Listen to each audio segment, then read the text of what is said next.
Relish is one of those condiments that looks innocent enough until you look at the ingredient list and wonder why your cucumber needed a legal team. So today we are making a quick homemade version that you can probably make using ingredients that you've already got in your kitchen. Welcome to Condiment Week here at PB with Jay. Today we are making relish, but all throughout this week we are making other condiments.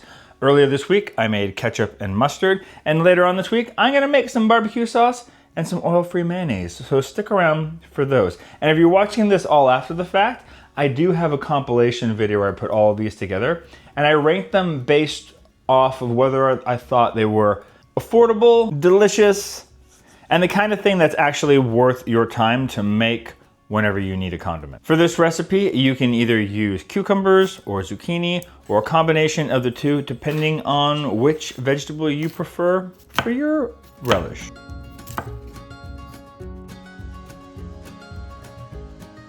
If you're going with the cucumber variety of this, after you chop up the cucumbers, just pat them down with like paper towel or a kitchen cloth, or whatever you've got, just to get some of that excess water out. It'll just give your relish a better consistency, in my opinion.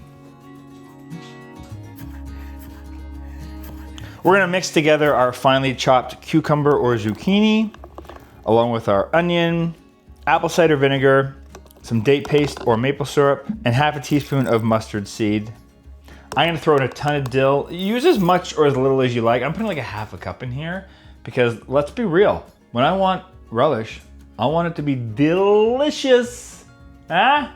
No? Just me? Okay, move on. And if you don't mind a little bit of salt, throw a pinch in there as well. We're gonna mix this all together and we're gonna let it sit for at least 20 to 30 minutes. Me personally, I like to put it in the fridge and let it mellow out overnight, and then I like to use it the next day.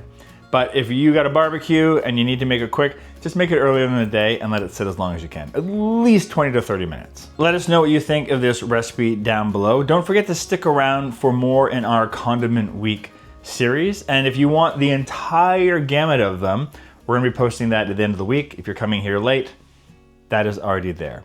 Hit the like button to let YouTube know to share this with other people. Subscribe for more videos like this. And if you're still sticking around, YouTube has this video, this one right here, all queued up for your enjoyment. Pleasure, enjoyment, for you to enjoy. That's what I meant. See you in the next one.